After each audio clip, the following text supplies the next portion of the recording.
રહ્યા છો city news. હાલ વોર્ડ નંબર 14ના ઉમેદવારો આમ પાર્ટીના આપણી સાથે છે. ચાલો એમની સાથે વાત કરીએ. આમ આદમી પાર્ટીમાં વોર્ડ નંબર 14ના આપ ઉમેદવારની ટિકિટ મળી છે એ બદલ આપને ખૂબ ખૂબ અભિનંદન.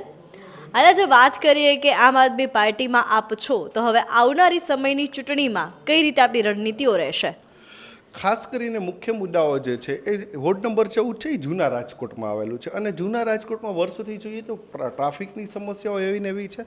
બીજી વસ્તુ જોઈએ તો પાણી ભરાવાની સમસ્યાઓ પણ એને એ જ છે જે હજી સુધી કોઈ નિકાલ નથી આવ્યો. અને ખાસ જે આમ આદમી પાર્ટીનો એક મોટો રહ્યો છે એ શિક્ષણમાં જોઈએ તો સરકારી સ્કૂલોની હાલત આપ વોર્ડ નંબર 14માં જોઈ રહ્યા છો કે ઘણી બધી ખરાબ છે. જો સરકારી સ્કૂલો બનેલી બહુ સરસ છે, એની પાસે ગ્રાઉન્ડ છે, એની પાસે વર્ગખંડ બહુ સારા છે, પરંતુ અહીંયા યોગ્ય શિક્ષકોની કમી છે. તો અમારો એક એવો મોટો છે કે અમે ગમે એમ કરીને ત્યાં શિક્ષકોની સારી ભરતી કરીશું. લોકો પ્રાઇવેટ સ્કૂલની બદલે શિક્ષકોની સારી ભરતી હશે તો પોતાના બાળકો સરકારી સ્કૂલમાં પણ બેસાડશે. લોકોને ખાસ જરૂરિયાતની વસ્તુઓ જોઈએ તો એક છે એ બાળકોને સારું શિક્ષણ મળે, એને હેલ્થ સારી મળે, જ્યારે સ્વાસ્થ્ય માટે બહાર નીકળે તો હોસ્પિટલો સારી મળે. આ મુખ્ય મુદ્દો લોકોનો હોય છે. તો અમે એના ઉપર ખાસ ધ્યાન આપશું કે લોકોને એક સારું શિક્ષણ એના બાળકોને મળે, સરકારી હોસ્પિટલમાં જાય. વોર્ડ નંબર 14માં સરકારી હોસ્પિટલ પણ આવેલી છે, તો અમે ત્યાં પણ એક સારી ડિઝાઇન કરીશું કે કેવી રીતના લોકોને સ્વાસ્થ્ય માટે સારી દવાઓને બધું ઉપલબ્ધ થાય, સારા રિપોર્ટ્સ બધા ઉપલબ્ધ થાય. અને ઓલ્ડ રાજકોટમાં જે કંઈ રસ્તાઓની સમસ્યા છે એ પણ અમે પૂરી કરવા માટે સતત પ્રયત્નશીલ રહીશું અને લોકોની વચ્ચે રહીશું. એક બાજુ જોઈએ તો સામ દામ દંડ ભેદ અને એક બાજુ જોઈએ તો કામ કરવા માટેની નિષ્ઠા. અમે કામ કરવા માટેની નિષ્ઠા છે. અમારી પાસે ગમે ત્યારે કોઈના પણ ફોન અમે ઉપાડી શકીએ એમ છીએ, કારણ કે અમારે ખાલી ને ખાલી વોર્ડ નંબર 14ને જ સમર્પિત રહેવું છે. અમારી પાસે બીજું કોઈ જગ્યાએ સમર્પિત રહેવાનું નથી. એટલા માટે લોકોની વચ્ચે આરામથી પહોંચી શકું છું. અમારે 4 ઉમેદવારો જે છે એ એક નોર્મલ બેઝ ઉપરથી આવે છે, નોર્મલ લોકો છે, એટલે લોકો કામ કરાવવા માટે પણ અચકાશે નહીં.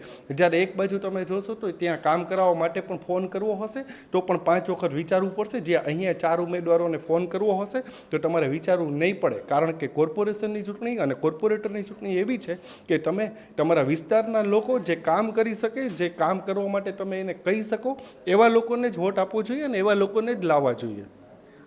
જયદીપભાઈ, તમારી પાસે આવીશ અને મારો સવાલ તમને એ છે કે ભાઈ અમે અત્યારે વોર્ડ યાત્રા કરી ચૂક્યા છીએ, ત્યારે બધા વોર્ડમાં એક ફરિયાદ હતી બધા રહેવાસીઓની કે કોર્પોરેટરો ચૂંટણીના સમયે આવે છે પરંતુ ચૂંટણી બાદ કોઈ દેખાતું નથી કે અમારા ફોન પણ નથી ઉપાડતા. તો આમ આદમી પાર્ટી શું આ ફરિયાદ પર ખરી ઉતરશે? નહીં, અમે ચોક્કસ અમે ખરી ઉતરશું અને 24 કલાક અમારા ફોન ચાલુ જ હશે અને કોઈ દિવસ કોઈ પણ કામનો કોઈ જાતની તકલીફ નહીં પડે. અને એને 24 કલાક કામની જે કોઈ એને પાણી છે, લાઇટનો પ્રોબ્લેમ છે, કોઈ પણ જાતના પ્રોબ્લેમ છે એમને અમે સોલ્વ કરીશું અને હાલ કરતાં પણ આવ્યા છીએ અમે. સુરલબેન, મારો સવાલ તમને આપને છે કે હાલ મહિલાઓ છે તે ઘણા બધા ક્ષેત્રે આગળ છે, પણ હજુ એવી મહિલાઓ છે ગ્રામ્ય વિસ્તારમાંથી આવતી હોય છે કે જેમને અમુક સુવિધાઓ નથી મળતી. તો આમ આદમી પાર્ટી એવી કઈ રણનીતિ કરશે કે જેને લઈને મહિલાઓ પણ હવે આગળ આવે? ખાસ કરીને મહિલાઓનો જે બજેટ ખોરવાય છે ને એના માટે અમે એ પ્રયત્ન કરશું કે માની લો કે અમે કહી છીએ કે લાઇટ બિલમાં બચત થશે.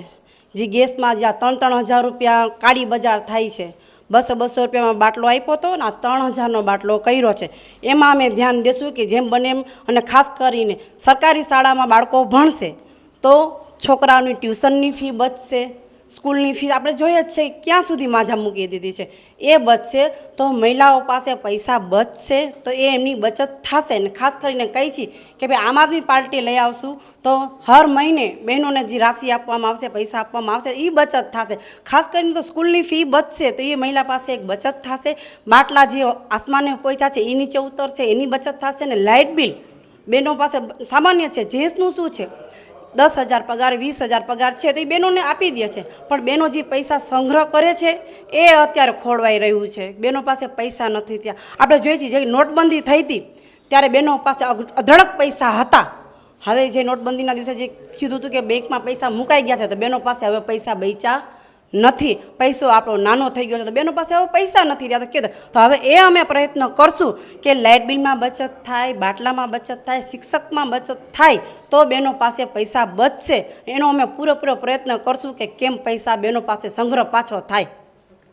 આપનો ખૂબ ખૂબ આભાર. તો આ હતા આપની સાથે વોર્ડ નંબર 14ના આમ આદમી પાર્ટીના ઉમેદવારો કે જેમની સાથે આપણે વાત કરી. આ વિશે અપડેટ જોવા માટે આપ જોતા રહો સિટી ન્યૂઝ રાજકોટ.